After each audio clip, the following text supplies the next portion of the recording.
Hello and welcome back to the channel. My name is Dan and I'm here to bring you another FPL video. In this one, we're going to be looking at my team selection ahead of Game Week 32. I've got the free hit chip activated, so we'll be looking at a complete overhaul for this one game week for my squad. Personally, we'll be looking at how the team's shaping up, any final decisions I need to make ahead of the deadline, and of course we'll also be looking at the channel's mini league, and of course finally a review of Game Week 31. So let's jump into how we got on first of all of Game Week 31. We won't spend too long on this section as really there's only a couple of points really to note. No hits this week for me, which meant a very tiny green arrow as well, 64k to 62k. So unfortunately, the Monday Night Football just pretty much destroyed any chance of me getting into the top 50k. Mo Salah and Trent, of course, returning. But 65 points overall with no hits. Of course, the transfer I made was Maddison out to Matoma in. That wasn't really an immediate return. It was pretty much a net zero, right, in terms of returns. But of course, we've got the news now of the double game week announcement for 36 for Brighton and Newcastle, which we were anticipating to some degree. We knew that Brighton assets were very good long term. They had 10 fixtures left ahead of game week 31, which is more than any other Premier League team. So we knew there was a couple of doubles coming down the line. And I set myself up essentially for that later on. I didn't think Maddison was in particularly good form anyway. Leicester's fixtures are okay over the next few, but I was always going to be looking at a free hit in 32, so he just made the most sense. I could have looked at a -4, could have gone with Chilwell to Trent for that longer term option, which I am targeting, I think, from double game week 34 onwards. But he will be certainly in my free hit 32. Slight missed opportunity, maybe to bring him in, as I'm not really liking the look of Chelsea defensively, and also Ben Chilwell looks like he's up for a bit of rotation here and there. So potentially I could have taken him out and brought Trent in, played him ahead of Henry, and potentially got a few more points there. But the reality is that's not what happened. I've not decided to take that hit or that risk, and I ended up pretty much relying on those front two of Haaland and Watkins to deliver any sort of value for me in terms of points, right? Scoring 40 points combined between them. Haaland only playing 45 minutes, unfortunately. Could have been a monster haul if he had played longer, but of course with the Champions League, everything else going on with City as well, it just makes sense.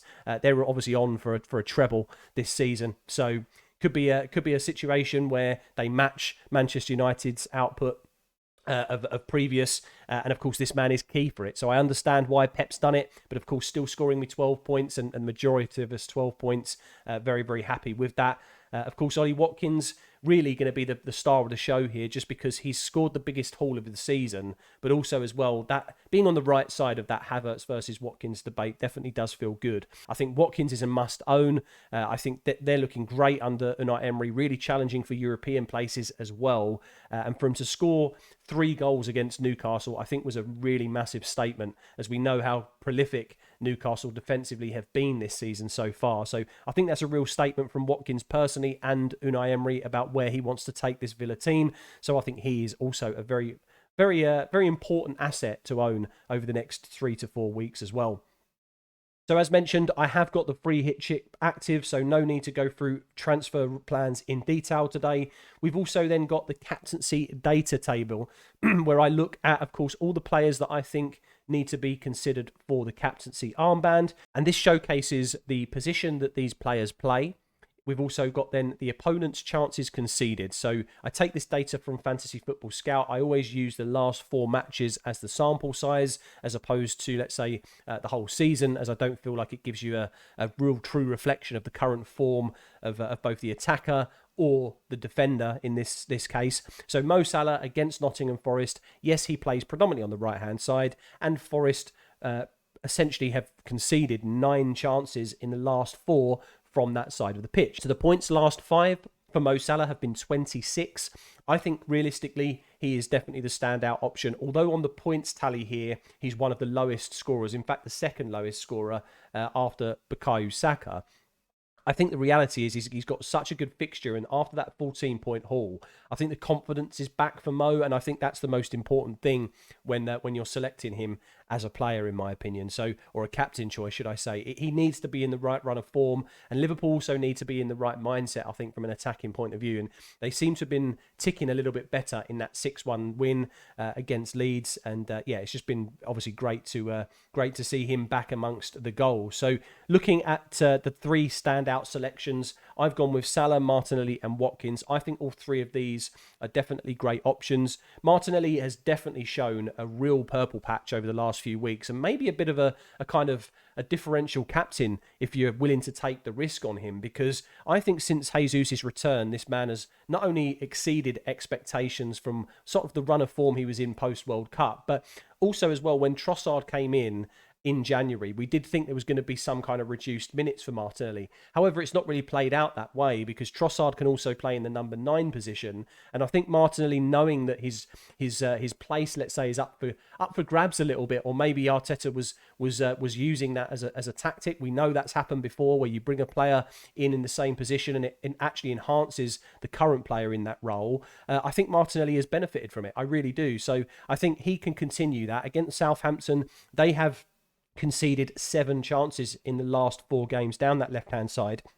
Not a huge number by any stretch of the imagination, but because he's managed to score 38 points in his last 5 games, I think he could be a really massive differential shout. And the same goes for Watkins. Centrally, Brentford have conceded 17 chances in the last 4 games. Now, from a defensive point of view, I think there are definite problems there. Now, at home, I definitely feel like they are much better. I haven't got the split of home versus away in terms of their chances conceded or their defensive output, but I think overall they are better at home.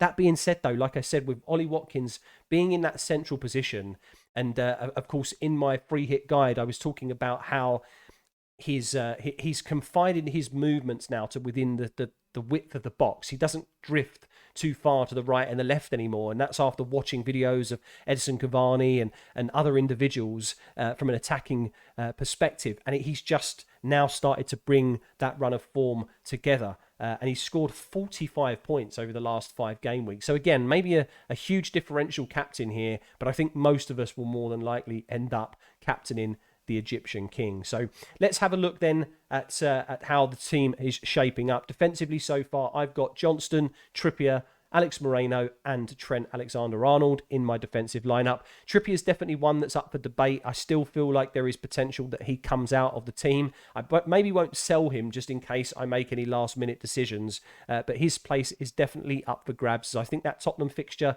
is going to be an interesting one. I'm not sure that they can keep Harry Kane at bay, but also as well, I'm concerned that Trippier will be able to provide a significant amount of attacking output as well, and I'm kind of worried from an effective ownership perspective. I'm not going to lie there. So a little bit tricky. I'm on the fence with him still, but I'll definitely decide later on in the deadline. Alex Moreno, I think, is one of my differential picks of the week. I just think that from an attacking perspective, I've absolutely, loved to see how forward-thinking he is and how progressive his runs are from this Aston Villa team. And I think Brentford away, it maybe is a tricky fixture in terms of the clean sheets here. But I do like I say, that kind of the balance of the defensive and the attacking output from Moreno and Villa overall. Villa have only conceded 1 goal in the past 4 games. So I think Ivan Toney could potentially get shut out here, even at home at the Community Stadium. So Trent Alexander-Arnold finishes off that lineup of the back 3 with that Nottingham Forest at home fixture. I think this has a huge potential for his new role in this Liverpool squad. We've then got the midfield 5 here of Mo Salah, Cody Gakpo, Eze, Saka and Martinelli. I think realistically, Saka, Martinelli and Salah are the core of most midfields in terms of the free hit. You've then also got kind of those other 2 slots of differential territory. You can either go a 3-4-3 or the 3-5-2 like I'm going, and kind of fill in the blanks. If you haven't already, then definitely check out my ultimate free hit guide, and yeah, please do check that out, where I talk about all the different options that you may have for your squad. And of course, yes, with Eze and Gakpo, I really like these 2 individuals. I think Gakpo from that third Liverpool asset, I am still debating on whether I go for Robertson in the end or him, but I just think that Gakpo makes more sense. It's not necessarily a Robertson versus Gakpo debate. It's of course the entirety of the squad, or the 2 players that you look at rather than just the like-for-like swap, because they're two different positions, right? You can't compare a defender and a midfielder. You must compare a defender to the other defender and the midfielder to the other midfielder. And I'm not sure I like the combinations that I can put together if I did take Gakpo out. So I think I'm going to run with him. I think I'm going to take the chance that he may, yes, have a few reduced minutes, but I'm expecting him to get enough to provide enough value and attack in return for us this week. And then Eze over Elise. I think really if you're going to go for a Palace player, they're the only two that I would be looking at from an attacking point of view. And I think that Eze has the more progressive attacking role. I think Elise has a great amount of set piece threat and potential, but I just like how Eze has been playing in recent weeks, and I think that he is the pick. They've got exactly the same price, so it really is very, very close call. But I just think Eze pips it for me personally. Then going into the two strikers, we have Gabriel Jesus and Ollie Watkins. We've already spoken enough about the Aston Villa striker, so nothing more said there other than I think he is 100% essential this week. Of course, Jesus, we have learned from Arteta that there are still maybe some potential injury reoccurrences that could happen with Jesus, which means his minutes are being managed very, very carefully. Now, that being said, I do expect, even if he only got 45 to 60 minutes, I still think the attacking returns are there for him. You know, I backed Haaland against Leicester, even though we knew his minutes could be reduced with the armband. And of course, he scored a brace in that first half. So I think Jesus can also produce at least 2 attacking returns, if not just 1, across those limited minutes. And it just shows really how important he is longer term, I think, to Arteta's kind of season running, realistically. He doesn't want to risk him. So I think that's fine. From an FPL perspective, I think he's going to return. And I'm happy to have that third Arsenal asset. There is a debate, of course, where you could put in Odegaard as that third Arsenal asset, maybe a defender. But I definitely think that the spread across multiple positions makes more sense and it's a bit more preferred from my point of view. I think that 2 midfielders is the capacity. I think when you're putting in 3 midfielders, it's very unlikely that all 3 individuals are going to return. It's much more likely that if you have a defender, a midfielder, and a striker from the same team, that the output is going to be shared, right? So I think the double up on Saka and Martinelli is enough.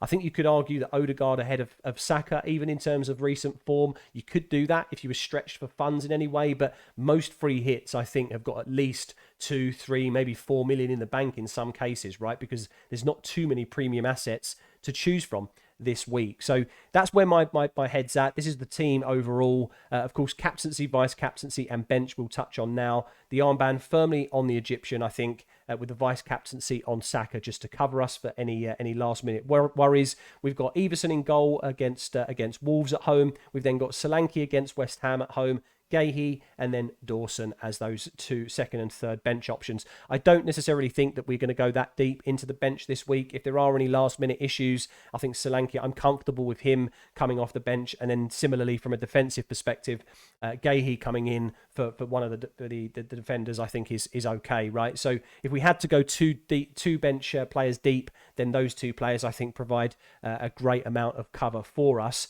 And then finally, we'll just talk about of course, the final decisions, really. I mean, there could be a few more thrown into this mix, I think. As mentioned, we could look at a different triple up of Arsenal. We could throw in Ben White, maybe, for example, as opposed to Moreno, and then mix up how our team overall looks. But I think really these are the key ones for me, is that it's Gakpo and Bowen versus Trippier and Robertson, essentially. Like, which combination do I go with here? Like I said, if I take Gakpo out, then I definitely want that third Liverpool asset. I'm not too sure I can have confidence in Jota or Darwin in terms of their minutes, so maybe they're shared too much this week, which is why I would lean towards the Robertson move.